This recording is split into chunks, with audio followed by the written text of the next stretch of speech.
Okay, so I wanted to present this article. It's like subthalamic nucleus deep brain stimulation with a multiple independent constant current control device in Parkinson's disease, which is a multi-center, double-blind, randomized sham control study. The reason I picked up this study is because we have been hearing lectures from Boston Scientific, and they are always bragging about their multiple independent current control options, and but they also mentioned that it has never been clinically proven to be effective, to be superior to the what we already have as in Medtronic. So the reason I picked up this study was to hopefully see some evidence that MICC is better than what we have. But to tell you the truth, it was a huge disappointment because I think the title is misleading.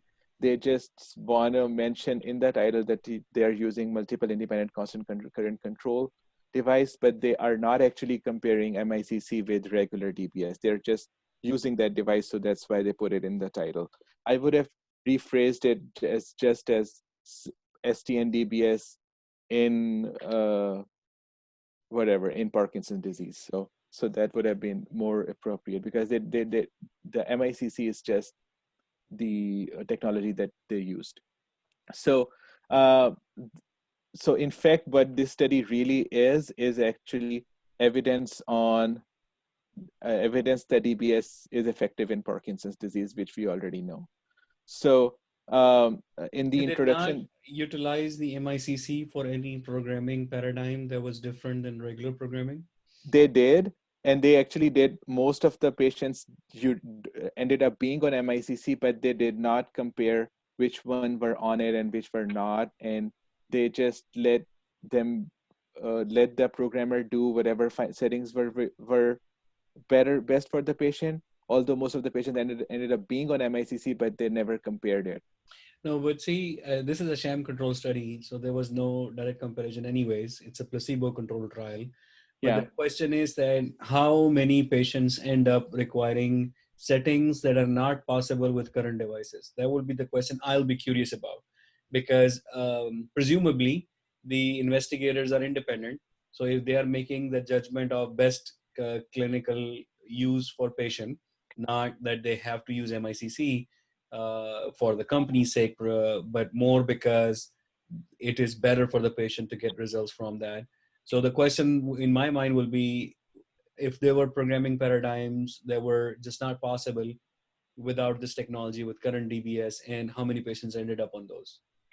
So that's what I was interested too, but they didn't do that comparison. They just did stimulation on versus sham control Okay, comparison. let's get back to this question once you reviewed the article. Okay, so so what this study was that already there is evidence that DBS is helpful, ST and DBS is helpful for patients with Parkinson's disease in controlling their quality of life and also their motor symptoms. But the evidence, we do not have double-blind sham control trials for that. The trials that we have are either the blinded trials are without sham control, and the sham control trials are open label. So what they did on this study was they implanted devices on all patients, and then one of the group, the control group, had the bilateral ST and leads in place, but the stimulation was almost non-existent. And I will talk about that in the method section in detail on what they did. So in fact, let's just do that. So it was a multi-center trial in 23 sites across USA. The patient inclusion criteria was there was nothing specific about it. So broad age range, diagnosis of idiopathic PD, stable use of anti-Parkinsonian medication that we see all the time. They allowed modified HNY scale of 2 or higher, which is, I think, a little bit unusual. Normally, people usually probably don't enroll patients with HNY score of 4 and 5, but they didn't set it that cutoff.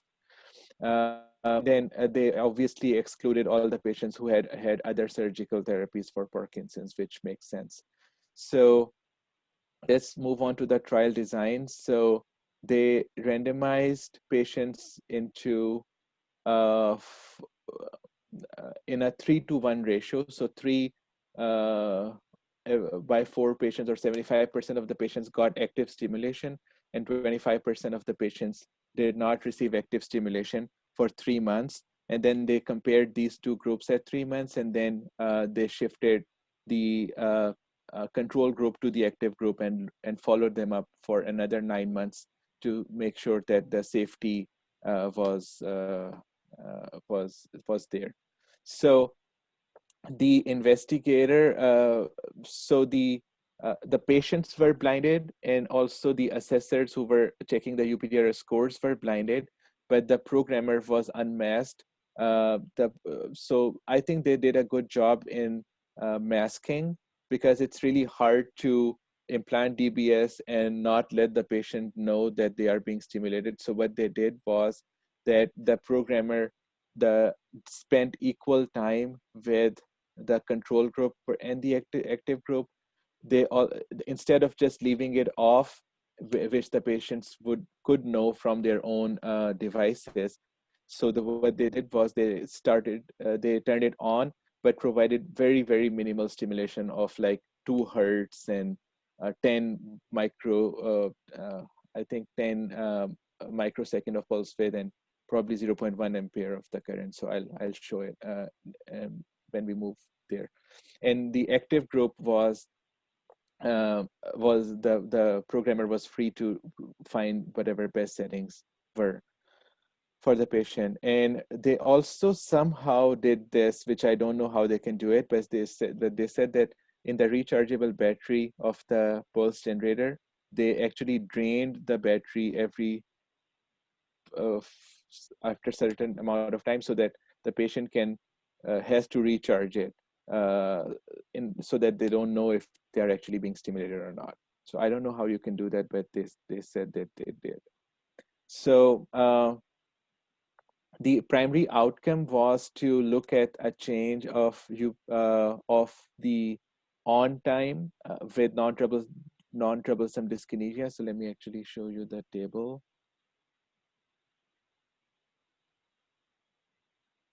Yeah. So this is the active group, and the on time with non-troublesome dyskinesia with no change in medication in the active group was went down from 7 hours, went up, sorry, from 7 hours to 12 hours with a difference of 3.74 hours. And in the control group, it increased by less than an hour. Yeah, 0.72. So this difference is big, and we kind of expected that. It is statistically significant as well. But what bothers me is that the 95% confidence interval actually does cross zero. So minus 1.3 to 4.7, which is one way of saying that this is probably not statistically significant. Probably a higher sample size would have uh, it's narrowed the confidence interval further. Uh, there were other outcomes that are predictable. So QPDRS 3 scores it changed from 36 uh, to 25 in the active group, and from 36 to just maybe a 1 point change in the control group. And there were other parameters going on too. So basically what I'm saying is that what they did in this study was to compare without stimulation to with stimulation groups, and found that stimulation does work. And they also are saying that the quality of life improves, and they are saying that the adverse effects are not significantly worse, which is all consistent with what we know. And they are using this study to provide evidence that this novel device with multiple independent current control is effective treatment for DBS for PD patients. Um, so one of the limitations, or the things that I would have liked to change, is that, as I said in the beginning, was the title. So I would just remove the MICC from the title, since they did not do those comparisons. Also, it seems like this is something they're just proving that we already know. We know that ST and DBS is effective, and that's what their primary outcome of the study was. And in the end, they mentioned in that discussion as a last line, what I was most interested in, that they mentioned that future studies will be needed to fully assess the benefits of MICC technology on clinical outcomes, which I hope would come from this article. So, regarding how many patients, coming back to Dr. Bhati's question, I did not see an evaluation of how many patients ended up, although they said most ended up being on MICC, but I didn't see a comparison of why and if there was a difference between. So, Dr. Hellman is here and she's leading the journal club today, but I want to just complete the conversation I started, Amy, if that's okay with you. And then you can lead the next few articles. Would that be fine? Oh, yes, please do. Okay. So one thing I want you guys to remember is that the trials like these that come out, Nabeel, these are approval trials. So they are designed with FDA to approve the device. They're heavily regulated. The design sometimes change based on what FDA requirement is. And although MICC makes sense to us that it shouldn't be any different than anything else, but when you introduce a new technology, the FDA becomes even more strict and asks you to prove that it works about the same and it doesn't have any new side effects or any new complication. So I think the trial title and the study title and study design was basically geared towards FDA to show them that their approach of using multiple sources rather than a single source, which is a traditional approach, is equally safe and equally effective. It will not create new troubleshootings in terms of patient programming, patient results, patient benefit. So they have to prove a new technology, an unproven technology, which is multiple sources. And secondly, they have to reconfirm. So FDA doesn't believe in equivalence. So it just because your technology looks the same as another technology does not mean an automatic approval. You have to go back, and they usually push for a placebo-controlled trial for your own new technology, unless it's ethically unacceptable, before they will give you an approval. So this is why they had to do this trial this way. It was an FDA trial. It was an approval trial. And you will see them as new drugs come out. A lot of things will not make sense if you don't look at them with the lens of the FDA approval or need for approval. And this rule or principle that FDA follows of non-equivalence. So FDA says that just because your drug looks similar, just because it acts like a duck or quacks like a duck, it's not a duck. You have to prove it's a duck again. So they have to start over. And that's one of the challenges. But I agree with you that they could have added a supplement explaining the programming in some details. There may be a post hoc analysis paper that may have been published or may get published that will give those details. A lot of time they separate those papers into new publications. Many people are in line for first authors, so they have to make everyone happy.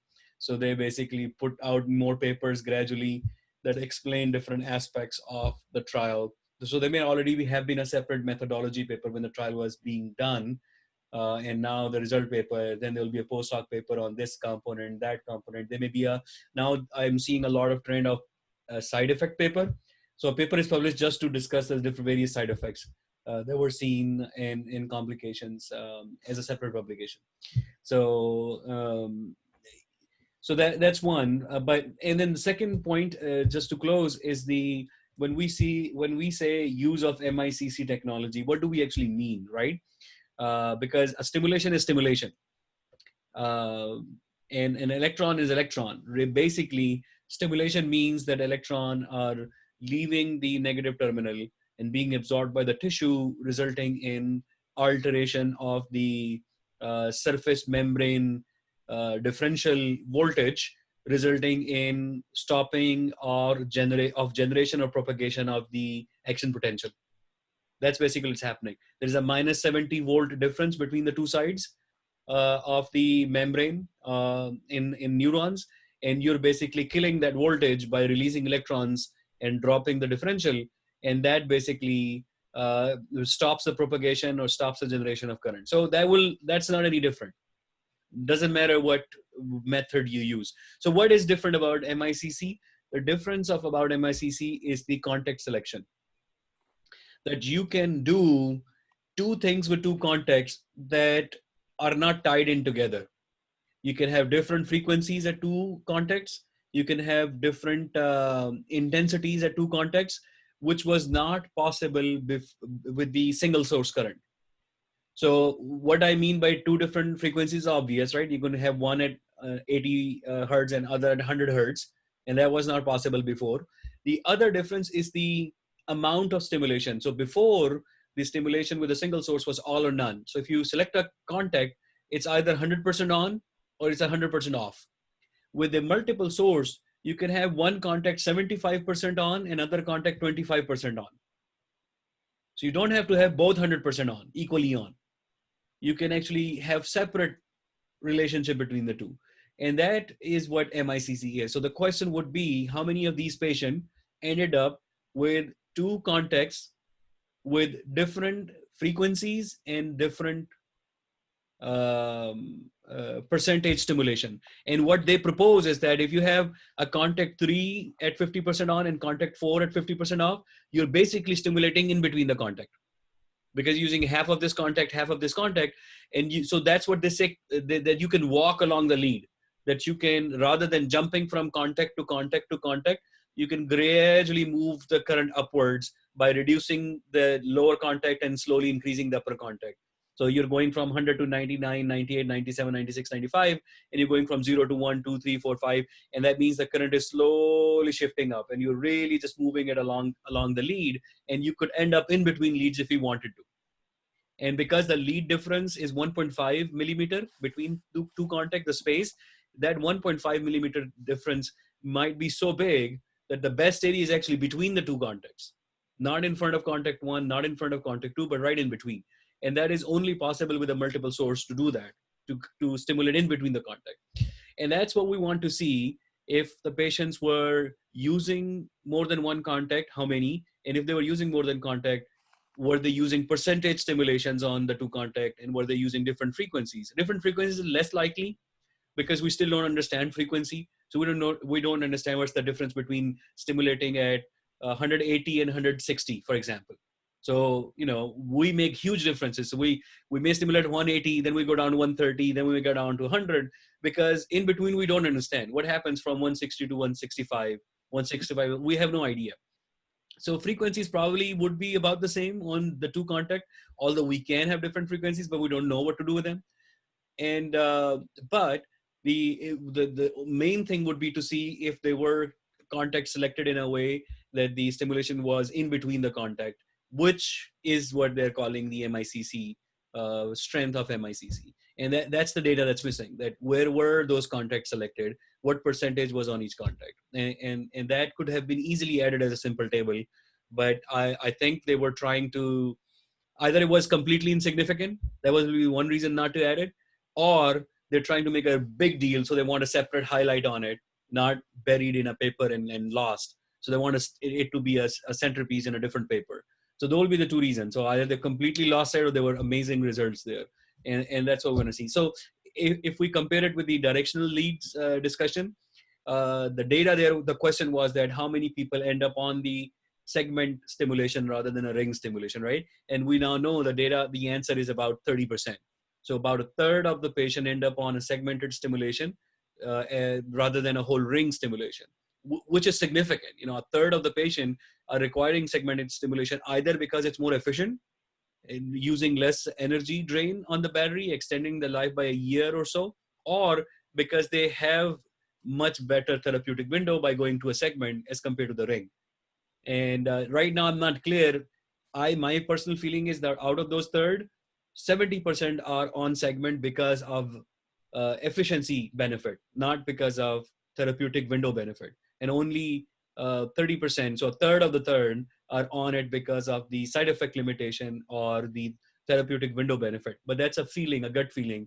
I don't see that there is ever a paper on that question. That's all I had for today, and I will let you guys continue with the next paper and with Dr. Helmet. Thanks, Amy. Thank you so much for your input. Yes, thank you, Danish. Okay, sorry I was late, you guys. That's okay. No big deal. All right, who's next? I can go next. I'm gonna give myself a little timer so I know that I'm a fast talker, so don't worry about it. I think I got it.